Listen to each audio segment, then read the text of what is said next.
नमस्कार दोस्तों, स्वागत है आप सभी का एक बार फिर से दोस्तों। और जन्माष्टमी का पूरा दिन बहुत ही शुभ और मंगलकारी माना जाता है। जन्माष्टमी का पूरा समय उतना ही पवित्र माना जाता है जितना कि पवित्र गंगाजल दोस्तों। और जन्माष्टमी का पर्व भगवान कृष्ण को समर्पित है। इसे शक्ति का महापर्व भी कहा जाता है। और जन्माष्टमी के दिन जितना ज्यादा हो सके सारे कामों को त्याग कर अगर कोई भक्त विशेष तौर पर भगवान कृष्ण को प्रसन्न करने में लग जाता है तो उसकी कुंडली के वारे यारे हो जाते हैं। साक्षात भगवान कृष्ण उसके जीवन में प्रवेश कर जाते हैं और लड्डू गोपाल का उसके घर में आगमन हो जाता है। इसी वजह से जन्माष्टमी का विशेष महत्व रहता है। अगर हिंदू धर्म की माने तो ऐसी मान्यता है कि गाय की सेवा अगर निस्वार्थ भाव से की जाए तो घर में लक्ष्मी का वास होता है। वैसे तो युगों से चला आ रहा है कि गाय को हम कुछ न कुछ खिलाते जरूर है। गाय को सनातन धर्म में लक्ष्मी स्वरूप भी माना गया है। कहा जाता है कि गाय की सेवा करने से घर परिवार सुखी और संपन्न रहता है।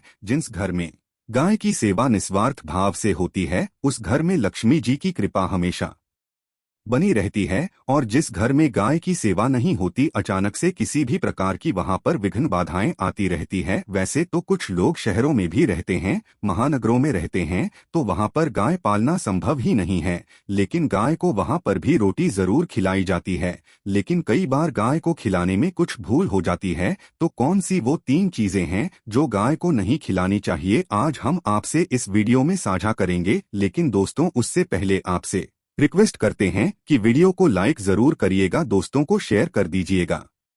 और अगर आपने अभी तक चैनल को सब्सक्राइब नहीं किया है तो चैनल को सब्सक्राइब करके बेल आइकन जरूर दबाइएगा। दोस्तों गाय के अंदर सभी देवी देवताओं का निवास माना जाता है। तो आप सुबह जो पहली रोटी बनती है वो अगर गाय को खिलाते हैं तो देवी देवताओं का आशीर्वाद मिलता है। गाय को गुरु के साथ जोड़ा गया है, यानी गुरु ग्रह के साथ, बृहस्पति ग्रह के साथ। इसलिए गुरुवार के दिन गाय को रोटी पर एक चुटकी हल्दी डालकर खिलाए तो सुख संपत्ति धन और ऐश्वर्य बढ़ता है, दुष्ट ग्रह शांत हो जाते हैं। जो लोग मानसिक रूप से परेशान हैं वो गाय को रोटी पर थोड़ा सा गुड़ रखकर खिलाएं तो सकारात्मक ऊर्जा आती है, टेंशन खत्म होती है, स्वास्थ्य अच्छा रहता है। और अगर आपको लगता है कि आपके सभी ग्रह खराब है तो ऐसे में गाय को पहली रोटी रोज खिलाएं, सभी ग्रह धीरे धीरे शुभ हो जाएंगे। कभी कभी जीवन में लंबे समय से कोई शुभ मंगल कार्य नहीं हो रहे होते, तब ऐसे में आप गाय को रोटी खिलाएं। गाय के मस्तक को छूकर अपनी मन्नत कहे, प्रणाम करें, पैर छुए तो आपकी मन्नत जरूर पूरी होगी। तो ये था गाय को आप क्या खिलाए उसके बारे में। लेकिन गाय को क्या नहीं खिलाना चाहिए अब हम वो जानते है। गाय को रोटी तो हर कोई खिलाता है, अब ये रोटी बासी बिल्कुल भी नहीं होनी चाहिए, यानी कि एक दिन पहले की जो रोटी बनी रहती है और आप दूसरे दिन सुबह सुबह खिला देते हैं वो नहीं खिलानी चाहिए। कई बार आप रोटी बना लेते हैं और उस दिन गाय मिलते नहीं तो रोटी रखी रह जाती है, फिर वो अगले दिन गाय को खिलाने से गाय का अपमान माना जाता है, वो रोटी बासी कहलाती है। इसलिए गाय को एक दिन पहले की बची हुई रोटी कभी नहीं खिलानी चाहिए। सड़ी गली चीजें, खराब चीजें गाय को मत खिलाइए, इससे घर में परेशानी आती है। अगर आप ऐसा करते हैं तो अपनी आदत को बदलिए, क्योंकि इससे घर में तकलीफ आती है। गाय को हरा चारा तो हर कोई खिलाता है, हरा चारा आप खिलाते समय एक बात का ध्यान रखें, गाय को सबसे ज्यादा पीपल का पत्ता लोग खिलाते हैं, पर पीपल का पत्ता आप खुद से तोड़कर मत खिलाइए। दूसरी बात, आप घर में सब्जी लाते हैं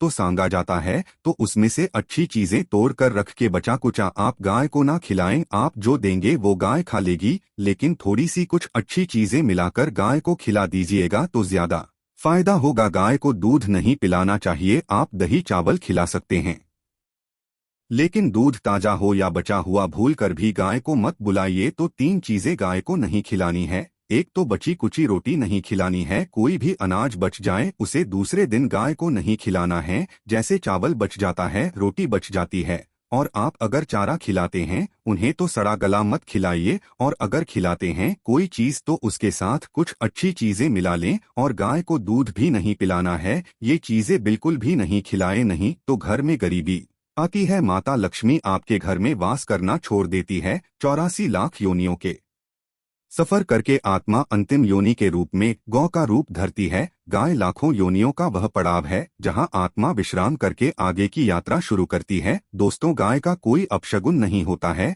जिससे भूभाग पर मकान बनाना हो, वहां पर अगर आप 15 दिन के लिए गाय और बछड़ा बांध देते हैं तो वह जगह पवित्र हो जाती है। भूभाग से बहुत सारी आसुरी शक्तियां का नाश हो जाता है, क्योंकि गाय में सकारात्मक ऊर्जा का भंडार माना गया है। गाय का मार्ग रोकना, अगर आप कहीं भी जा रहे हैं और गाय माता आपका मार्ग रोक दें तो ये बहुत ही शुभ माना जाता है। गाय और बछड़े का दर्शन एक साथ आपको हो जाए तो आपकी सफलता का प्रतीक माना जाता है। अगर आपके घर के आसपास गौ घूमती रहती है तो इसका मतलब है कि आपके घर से काफी सारे संकट अपने आप ही दूर होने वाले हैं और समृद्धि पूर्वक जीवन आपको मिलता है। गाय के समीप आप अगर जाते हैं तो संक्रामक रोग, कब, खांसी, सर्दी, जुकाम आदि का ग्रेजुअली अपने आप ही बिना दवाइयों के भी नाश हो जाता है। अगर आपको गाय अचानक से पूंछ मार देती है तो यह बहुत ही शुभ संकेत माना गया है, और काली चितकबरी गाय का ऐसा करना तो और भी ज्यादा शुभ माना गया है।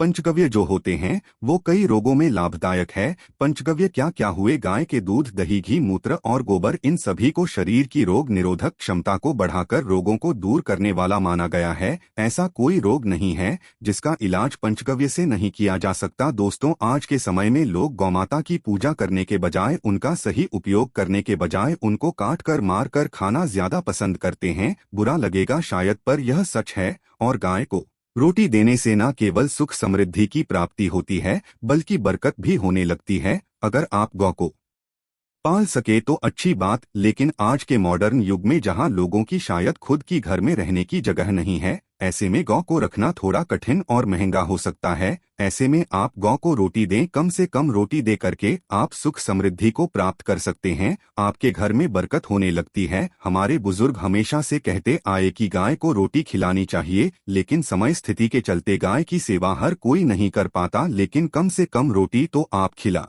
सकते हैं। अगर रोटी भी नहीं खिला सकते, जैसे काफी सारे जो हमारे भाई बहन मलेशिया वगैरह में, लंदन वगैरह में बैठे हैं, उनको गाय नहीं मिलती हैं, वो पूछते हैं कि हम कैसे गौ सेवा करें। आप ऐसा कर सकते हैं, आप गौ के नाम के पैसे निकालते जाएं और फिर आप चाहे तो कभी इंडिया आए तो आप गौशाला में दान दें, या फिर आप चाहे तो वहीं पर किसी गरीब को गौ के नाम की रोटियां खिलाएं। किसी भी अनाथ आश्रम में चले जाएं, किसी वृद्धाश्रम में चले जाएं, किसी भी दूसरे सफेद पशु को आप भोजन कराएं। ये भी आपके लिए बहुत अच्छा होने वाला है। कम से कम रोटी जरूर खिलाएं। हमारे देश में कई जगह देखा गया है और कई लोगों का प्रश्न आता है कि हम झूठी रोटी गाय को देते हैं, क्या ये सही है या गलत है? हम झूठा खाना, बचा हुआ खाना गाय को खिलाते हैं, यानी जो बच जाता है वो गाय के हवाले कर दिया जाता है। तो आपको बता दे दोस्तों, रामायण काल में गौ माता को एक श्राप मिला था, उसी की वजह से आज उनके साथ ऐसा हो रहा है। उसी श्राप की वजह से गौ माता में देवी देवताओं का वास होने के बाद भी उनको झूठा खाना पड़ता है,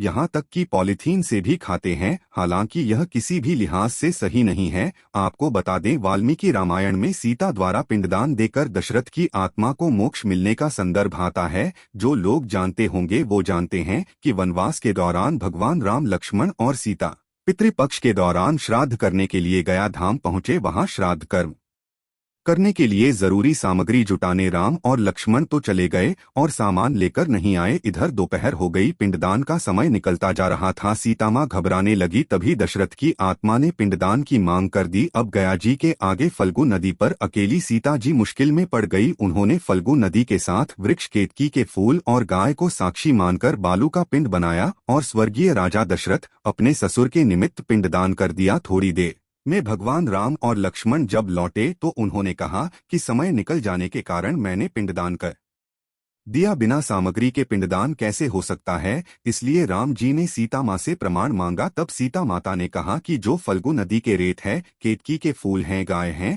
और वट वृक्ष है, जो मेरे द्वारा किए गए श्राद्ध कर्म की गवाही दे सकते हैं। इतने में फल्गु नदी, गाय और केतकी के फूल तीनों इस बात को मुकर गए। उन्होंने कहा सीता माँ झूठ बोल रही है, सिर्फ वट वृक्ष ने सही बात कही। तब सीता जी ने दशरथ का ध्यान करते हुए उनसे ही गवाही देने की प्रार्थना करें।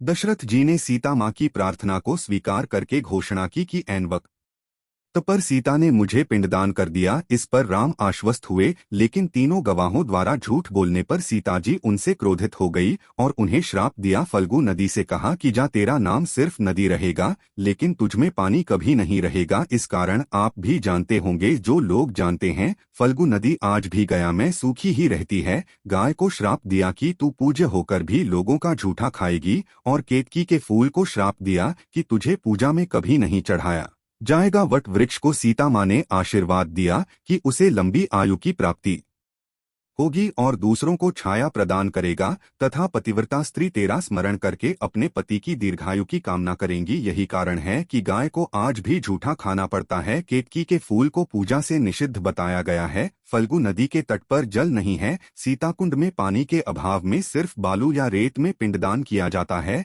दोस्तों, शास्त्रों के मुताबिक गौमाता में सारे देवी देवता निवास करते हैं। 33 कोटि देवी देवता और पितर का निवास होता है। अगर आप भी किसी मंदिर में नहीं जा सकते, पूजा पाठ नहीं करते हैं, कहीं जाकर के ग्रह दोषों का उपाय नहीं कर सकते हैं, तो आपको गाय को एक रोटी जरूर खिलानी चाहिए। हमेशा कहते हैं, पहली रोटी गाय की अगर आप भी खिलाते हैं तो दुनिया के सारे सुखों को प्राप्त कर सकते हैं। आपने अक्सर ही सुना होगा कि रसोई में पहली रोटी जो भी बने गाय को दे देनी चाहिए। हर रोज गाय को एक रोटी देने से आपके जीवन के सभी दुख दर्द दूर हो जाते हैं। खाना बनाते वक्त हमेशा पहली एक रोटी गाय की निकाल दें, इसके बाद ही परिवार के बाकी सदस्यों के लिए आपको रोटियां सेंकनी चाहिए। कोशिश करनी चाहिए कि गाय की उस रोटी में थोड़ा सा हल्दी मिला दें, इससे गाय को रोटी खिलाने का अपार फल प्राप्त होता है। अगर गुरुवार का दिन हो तो लोई ले सने हुए आटे की एक छोटी सी लोई बना लें और उसमें हल्दी मिलाकर गाय को खिला दें। आपके जीवन में शुभता आती है, वैभव आता है, धन संपत्ति का वास होता है।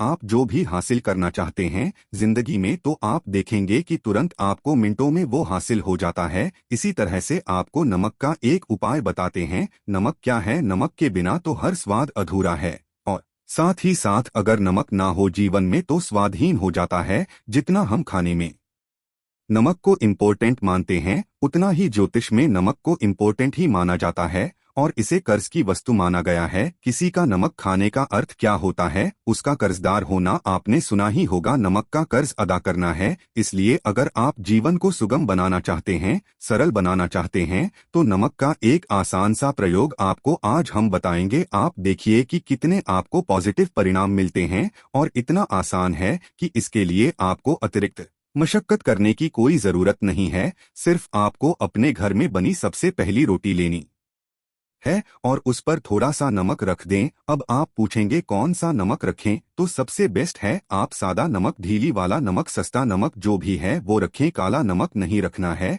आपको सफेद नमक ही रखना है। तो नमक रख लें और फिर इस रोटी को किसी कपिला गाय को आपको दे देनी है। कपिला गाय यानी सफेद रंग की गाय को आपको खिला देना है। अगर आपको कपिला यानी सफेद गाय नहीं मिलती है तो आप ये रोटी किसी भी गाय को खिला दें, मगर यदि आपको कोई ऐसी गाय दिख जाए, सबसे पहले सफेद गाय को ही खिलाना प्रेफर करें। आपको बता दें दोस्तों, ये उपाय आपकी हर समस्या को जड़ से दूर कर देता है। चाहे आपके घर में कोई बड़ी कलह हो, कोई पारिवारिक वाद विवाद हो, इस उपाय को करके आपके घर में सुख का वास होने लगता है। जो भी धन की कमी हो, बच्चों की पढ़ाई हो, करियर में सफलता हो, सभी मुश्किलें आपके जीवन की दूर होने लगती है। लेकिन गाय को रोटी देते वक्त मन में ऐसा कोई भावना लगाकर रखें कि हम रोटी खिलाते हैं या फिर हम बहुत बड़े दानी हैं, अन्यथा इस स्थिति में पुण्यफल की प्राप्ति होना संचय वाली स्थिति देता है। गाय को रोटी खिलाने से नियम से बरकत के अलावा आप देखेंगे धन संपत्ति में दिनों दिन बढ़ोतरी होने लगती है और आपके घर के ग्रह दोषों से आपको मुक्ति मिलती है। अगर आपके भी घर में धन की कमी है तो आपको ये उपाय जरूर करना चाहिए। किसी भी दिन करे। अगर सावन का पवित्र महीना है तो हर दिन शुभ है, आप जिस दिन चाहे उस दिन से कर सकते हैं और आप देखेंगे इस उपाय को करने से आपके घर से धन की कमी बिल्कुल झट से दूर हो जाती है। तो यह उपाय आप जरूर कर लीजिए। आज के लिए बस इतना ही दोस्तों। अगर आपको यह वीडियो पसंद आया है तो वीडियो को लाइक करिएगा, दोस्तों को शेयर जरूर करिएगा और चैनल को सब्सक्राइब करके बेल आइकन जरूर दबाइएगा ताकि आने वाला नॉलेजेबल वीडियो आपको सबसे पहले मिले। दोस्तों मिलते हैं अगले वीडियो में, तब तक के लिए good bye and thanks for watching me video.